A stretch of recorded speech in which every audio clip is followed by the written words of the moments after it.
साम्राज्य, सामान्यांचा असामान्य आवाज। शिवस्मारक तर्फे सूर्यनमस्कार स्पर्धा श्री छत्रपती शिवाजी महाराज स्मारक मंडळ म्हणजेच शिवस्मारकच्या वतीने रथ सप्तमी निमित्ताने शुक्रवारी दिनांक 16 फेब्रुवारी रोजी सांघिक सूर्यनमस्कार स्पर्धेचं आयोजन करण्यात आले आहे। 16 फेब्रुवारी रोजी सकाळी 7 वाजता नवी पेठ येथे या स्पर्धा होतील। वैयक्तिक शाळा, क्रीडा मंडळे, संस्था या स्पर्धेत सहभागी होऊ शकतील। यातील विजेत्यांना पारितोषिक देऊन सन्मानित करण्यात येणार आहे। स्पर्धकांना सहभागाचे प्रमाणपत्रही देण्यात येईल। याचबरोबर स्पर्धकांना हरिभक्त परायण शिरीष महाराज मोरे लिखित शिवराज्याभिषेक हे पुस्तक भेट देण्यात येणार आहे। या पत्रकार परिषदेत शिवस्मारकचे अध्यक्ष रंगनाथ बंकापुरे यांनी ही माहिती दिली।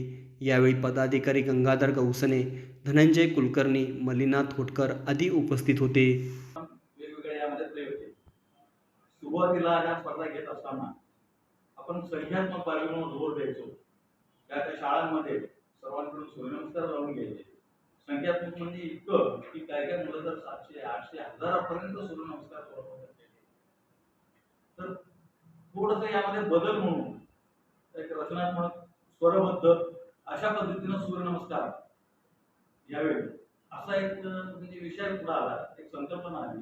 त्याप्रमाणे आपण एक ध्वनिफीत तयार केली आणि त्याच्या आधारावर या स्पर्धा घ्याव्या। 10 सूर्यनमस्कार, 13 मंत्र म्हणजे 13 सूर्यनमस्कार एकूण घालायचे 10 अंकामध्ये जे सूर्यनमस्कार घातले जाते। तर हे करत असताना आतापर्यंत जर आपण बघितलं तर 800 गटांनी म्हणजे शाळांनी किंवा खुल्या गटांनी यामध्ये आपला सहभाग नोंदवलेला आहे आणि जवळपास 26,000-27,000 तरुणांनी यामध्ये भाग घेतलेला आहे। हे सगळं सामुदायिक आहे आणि जे काय स्पर्धा होतील त्यामध्ये सामुदायिक ज्यांच्या संघाचं उत्तम सूर्यनमस्कार सादरीकरण झालेलं आहे त्यांना आपण बक्षीस देणार आहोत। आणि ही बक्षीस 2 गटातून, एक शालेय गट, एक खुला गट, 5,000, 3,000, 2,000 असं बक्षिसाची रक्कम राहील। 1 नंबर, 2 नंबर, 3 नंबर। आणि हे घेत असताना आपण सर्वांना सहभाग प्रमाणपत्र सुद्धा देणार आहोत आणि विजेत्या संघांना ट्रॉफी दिलेली आहे।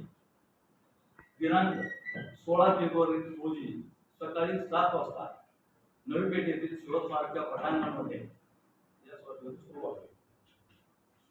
तर असं एकूण आपलं हे स्वरूप आहे।